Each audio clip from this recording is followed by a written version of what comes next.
भारत और चीन ने एलएसी पर गश्त फिर से शुरू करने पर सहमति जताई है। विदेश मंत्रालय ने जानकारी दी कि दोनों देशों ने तनाव को कम करने और सैनिकों की वापसी पर सहमति। लद्दाख पे चाइना ने जब इस पे उन्होंने टेक ओवर किया था, हाँ। तो चाइना उस टाइम ये उनकी स्टेटमेंट्स थी कि ये लद्दाख हमारा हिस्सा है और जो इंडिया है वो कहता था कि लद्दाख हमारा हिस्सा है। जय हिंद दोस्तों, फिर से एक बार आपका आपके चैनल में स्वागत है। आज हम बात करने जाने वाले हैं भारत और चीन के दरमियान जो समझौता हुआ है उसके बारे में। चलिए देखते हैं। जिसका मतलब यह है कि इन दोनों इलाकों से अब भारत और चीन की सेनाएं उन्हीं स्थानों पर वापस चली जाएंगी जहां वो वर्ष 2020 में गलवान घाटी में हुई हिंसक झड़प से पहले थी, और इसके बाद दोनों देश उनकी सेनाएं एलएसी पर निर्धारित स्थानों तक पेट्रोलिंग कर सकेगी। अब ये चीज बड़ी समझ से बाहर है कि ये एग्रीमेंट से ये दोनों पीछे हटेंगे, तो फिर फैसला क्या हुआ कि ये अभी क्या कह सकते हैं, ये चाइना का हिस्सा है या इंडिया का हिस्सा है? चाइना हार मान गया ना, 2020 में जा रहे हैं। नहीं, आप तो सीधा ये कहना चाह रही हैं कि चाइना हार मान गया, वैसे मैं ये नहीं समझता। लेकिन ये है कि जो एग्रीमेंट अगर हो रहा है तो इसके पसे पुश्त बैकअप पे बहुत सारी वजूहात जरूर होंगी और इसमें कोई ना कोई सपोर्टिंग पर्सन होगा जो इंडिया और जो ये चाइना इनको नजदीक रशिया है सर, रशिया नहीं, रशिया बिल्कुल हो सकता है क्योंकि पिछले दिनों में मंथ्स के अंदर जो चाइना और इंडिया के जो फॉरेन मिनिस्टर्स हैं उनकी मुलाकात हुई है, तो इट शोज कि रशिया जो है एज अ सपोर्टिंग पर्सन के तौर पे काम कर रहा है इनको नजदीक लाने के लिए, और उसका एक कहीं ना कहीं एक रोल है।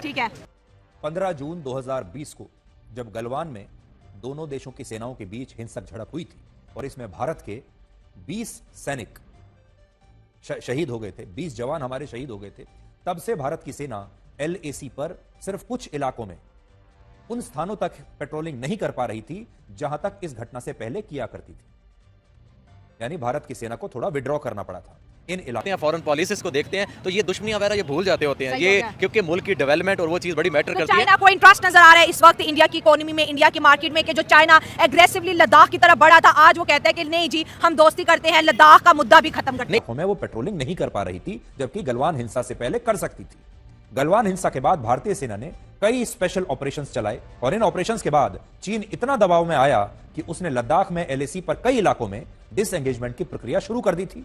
अपनी सेना को उसने बहुत सारे इलाकों से वापस बुलाना शुरू कर दिया था और यह जो डिसएंगेजमेंट हुआ ये अलग अलग फेजेस में हुआ और दोनों देशों की सेनाओं को वापस अपने मूल स्थान पर लौटना पड़ा था, और यह प्रक्रिया अगस्त और सितंबर 2022 में असल में पूरी हो गई थी। लेकिन गलवान घाटी के पास देप्सोंग और डेमचोक के इलाके में डिसएंगेजमेंट को लेकर दोनों देशों के बीच सहमति बन ही नहीं रही थी और चीन का प्रयास यह था कि वो अपनी सेना को वापस नहीं बुलाना चाहता था, जबकि भारत की मांग यह थी कि वो तभी समझौते के लिए तैयार होगा जब चीन की सेना वहां से पीछे हटेगी।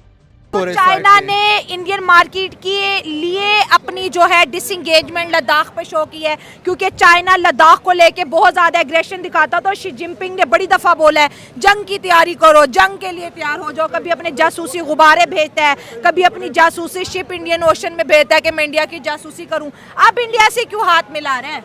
चाइना को वो कैपिटलिस्ट कंट्री वो चाहती है, वो हर जगह अमेरिका की तरह यानी अपने दोस्तों के साथ नहीं आती कि यहाँ पे अटैक कर, वो आती है थ्रू इन्वेस्टमेंट। ठीक हो गया। ईरान वेस्ट से दूर हो रहा था, वह ईरान में भी थ्रू इन्वेस्टमेंट आया। तकरीबन $400 बिलियन की इन्वेस्टमेंट चाइना ने ईरान में की है। पाकिस्तान में जितनी की उससे 8 गुना ज्यादा उन्होंने ईरान में की है। अफगानिस्तान में भी वो मिनरल्स की माइनिंग कर रहे हैं। अब इंडिया को देखा, अगर इनसे मैं दुश्मनी करूंगा तो उल्टा मेरा ही नुकसान है। बहुत बड़ी अचीवमेंट है, इतना जितना क्रेडिट इंडिया को देना पड़ेगा उतना ही कम है। उसकी रीज़न ये है कि इंडिया जो है ना वो अब इकोनॉमिकली जो है ना वो अगर देखा जाए तो इकोनॉमी के हिसाब से वो बहुत ज़्यादा जो है ना वो उसने ग्रो की है दुनिया के ऊपर। जब से वो मोदी की गवर्नमेंट आई है वहाँ पे एक तो कंसिस्टेंसी आई है वहाँ पे गवर्नमेंट की, उसके साथ साथ जो है ना इकोनॉमी बहुत ऊपर गई है। वहाँ पे इंफ्रास्ट्रक्चर अगर देखा जाए एग्जैक्टली तो उन्होंने काफ़ी ज़्यादा जो है ना वो डेवलप किया। लद्दाख वाली साइड पे भी बहुत ज़्यादा डेवलपमेंट वहाँ में देखने को मिली है, जिसकी वजह से अब चाइना ने देखा कि भाई अब हमारा जो है ना वो मुकाबला 1-1 हो गया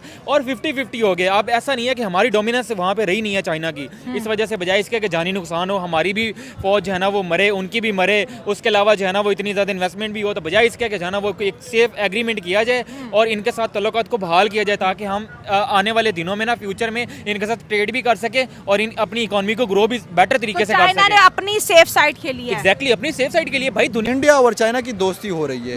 ये इंटरनेशनल पॉलिटिक्स इस तरह नहीं चलते। चाइना ने भी अपनी कुछ बातें मनवाई होगी, बैक टू बैक बड़ी मुलाकातें चली हैं, रशिया ने दोस्ती बड़ी कराई है। अगर ये हो जाती है सर तो फिर चाइना तो इंडिया के साथ बैठ जाएगा, हमारी न इंडिया से बन रही है ना अफगानिस्तान से बन रही है, ना ईरान से बने, एक ही इकलौता सा सो कॉल्ड नाम का जो था हमारा दोस्त था, अगर वो भी इंडिया का दोस्त बन गया जिगरी, तो हम किधर जाएंगे? सबसे पहले they will be a great power for the ठीक वेस्ट होगा। As well, for our country as well. Okay. बहुत बड़ी ताकत बन जाएंगे वो। हाँ हाँ। बनना वो किसके लिए चाह रहे हैं? अमेरिका और रशिया के लिए। आई डोंट थिंक कि उन्हें हमसे इतना कोई मकसद नज़र आता है। चाइना को हमसे कोई मकसद नजर नहीं आता। I don't think so. ठीक हो गया, मकसद अगर हो भी सकता है तो हमारी सिर्फ और सिर्फ एक बंदरगाह उसे चाहिए, सही है। जो कि बहरी रास्ते के लिए उसे चाहिए ही गवादर, चाहिए, हाँ, गवादर। ठीक है। अब उसके लिए वो कोशिशें करता रहा होगा, कहीं ना कहीं शायद अभी भी करता होगा कि उसे गवादर बंदरगाह मिले और उसका जो सारा रास्ता है बहरी वो यहाँ से चलता रहे। अभी भी चलता है उनका, हमारा सारा शिपमेंट यहीं से होकर जाती है। हम उस पर कुछ ना कुछ टैक्स ज़रूर लेते हैं कि जो चीज़। लेकिन ग्लोबल लीडर तो इस वक्त एक ही पर्सन है ना, मोदी मोदी मोदी। बिकॉज उसके पास आवाम बहुत ज़्यादा है, अवाम की पावर है। आवाम की पावर है। देख लें आप जो है ना वो जितनी भी बड़ी बड़ी जो है ना वो समिट्स होते हैं या जितनी भी बड़ी बड़ी ऑर्गेनाइजेशंस होती हैं, मीटिंग्स होती हैं दुनिया के बड़े बड़े लीडर्स की, तो इंडिया जो है ना वो मेन पार्ट होता है उसका, और इंडिया को जो है ना वो बुलाया जाता है। अगर वो किसी जिस तरह फॉर एग्जांपल अगर हम कोई समिट कह सकते हैं कि उसके अंदर जो है ना वो ये परमानेंट मेंबर नहीं है, तो ऐसा इसको गेस्ट बुलाया जाता है। और वीआईपी गेस्ट बुलाया एग्जैक्टली वीआईपी गेस्ट बुलाया जाता है। अभी देख लें कि आप यूक्रेन भी गया था ये इंडिया का प्राइम मिनिस्टर, हाँ जी, तो फिर रशिया के साथ भी इसने एंगेजमेंट किया। ये एक बड़े लीडर की पहचान होती है कि भाई बड़ा लीडर जो है ना वो ऑल ओवर द वर्ल्ड जो है ना वो घूमता रहता है। तो इंडिया के लिए ये बहुत बड़ी विन है फिर। एग्जैक्टली भाई, एग्जैक्टली बहुत बड़ी। चाइना वापस जाएगा। हाँ, चाइना वापस जाएगा, वो भी अपनी फोर्स पीछे करेंगे, ये भी अपनी फोर्स पीछे करेंगे। एक नॉर्मल जो विदाउट वेपन्स जिनकी पहले पेट्रोलिंग होती थी, अभी विदाउट वेपन्स पेट्रोलिंग होगी, तो ये बहुत बड़ा एक साइन है। तो चाइना के एग्रेशन को खत्म कर दिया है जी इंडिया की बहुत बड़ी डिप्लोमेटिक विंस को इस वक्त कंसीडर किया जा रहा है। कल जो है तो दोस्तों आज आपको हमारा वीडियो कैसा लगा प्लीज़ कमेंट बॉक्स में बताइए, और चैनल को सब्सक्राइब ना किया हो तो सब्सक्राइब कर लीजिए।